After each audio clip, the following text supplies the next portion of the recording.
আসসালামু আলাইকুম। বর্তমানে সোশ্যাল মিডিয়াতে একটা বিষয় নিয়ে সবচেয়ে বেশি তোলপাড় হচ্ছে, সেটা হচ্ছে বাংলাদেশের বর্তমানে সুপারস্টার কে।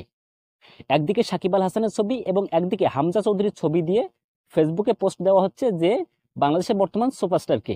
এই বিষয়টা যারা করছেন একটা অহেতুক একটা বিষয়। আমি ব্যক্তিগত আমার মতামত দিতেছি, কারণ আপনি বাংলাদেশের অধিকাংশ মানুষের কাছে গিয়ে জিজ্ঞাসা করেন যে বাংলাদেশের বর্তমানে সুপারস্টার কে কিংবা বাংলাদেশের সুপারস্টার কে, মানুষ এক কথায় বলবে যে সাকিব আল হাসান। কারণ আপনি গত 17টা বছর চিন্তা করেন যে দেশের ক্রিকেটে সাকিবের অবদান কতটা, বাংলাদেশের ক্রিকেটে সাকিবের অবদান কতটুকু।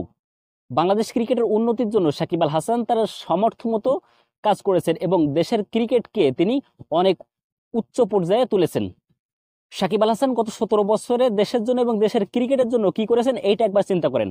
আর আপনি সাকিব আল হাসানের সাথে যাকে কম্পেয়ার করছেন সেই হামজা চৌধুরী দেশের জন্য কি করেছে? হামজা চৌধুরী দেশের জন্য কি করেছে, এই প্রশ্নটা আমার দর্শকদের কাছে, যারা এই বিষয়টা নিয়ে কথা বলতেছেন, যারা সাকিব আল হাসান এবং হামজা চৌধুরীকে নিয়ে কম্পেয়ার করতেছেন যে কে বর্তমানে বাংলাদেশের সুপারস্টার। বহির্বিশ্বে বাংলাদেশ নামে যে কোনো একটা দেশ ছিল এটা হয়তো আগে মানুষ জানতো না, কিন্তু এই নামটা প্রচার হয়েছে ক্রিকেটের জন্য। আর এই ক্রিকেটটা প্রচার হয়েছে সাকিব আল হাসানের জন্য। সাকিব আল হাসানের ক্রিকেটের অবদান অনেক, যেটা বলে শেষ করা যাবে না। আর আপনি যে হামজা চৌধুরীকে নিয়ে আসছেন এখানে, যে হামজা চৌধুরী সুপারস্টার, সাকিব আল হাসান কিছুই না। হামজা চৌধুরী দেশের জন্য কি করেছে? তিনি দেশের জন্য একটা ম্যাচও এখনো খেলেননি। ম্যাচ খেলবেন, ম্যাচ খেলার জন্য তিনি আসতেছেন। এই বিষয়টাকে ধরে আপনারা এই জিনিসগুলোকে নিয়ে আসছেন। যারা সাকিব আল হাসানকে হামজা চৌধুরীর সাথে কম্পেয়ার করতেছেন সাকিব আল হাসানকে ছোট করার জন্য, তারা হয়তো সাকিবের অবদান সম্পর্কে জানেন না। যদি সাকিবের অবদান সম্পর্কে আপনারা জানতেন তাহলে এরকম করতেন না। হামজা চৌধুরী বড় মাপের একজন ফুটবলার, কিন্তু দেশের জন্য তিনি কিন্তু এখন একটা ম্যাচও খেলেননি। ম্যাচ খেলার জন্য আসতেছেন।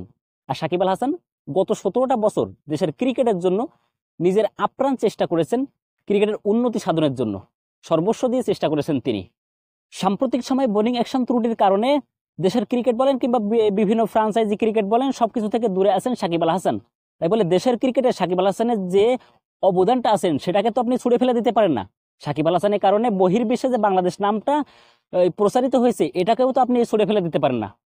সর্বশেষ যারা সাকিব আল হাসান এবং হামজা চৌধুরীকে নিয়ে কম্পেয়ার করতেছেন সাকিব আল হাসানকে ছোট করার জন্য, তাদের উদ্দেশ্যে বলতে চাই, দেশের মানুষ সাকিব আল হাসানের অবদান কখনো ভুলবে না, তাকে কখনো দেশের মানুষ ভুলবে না।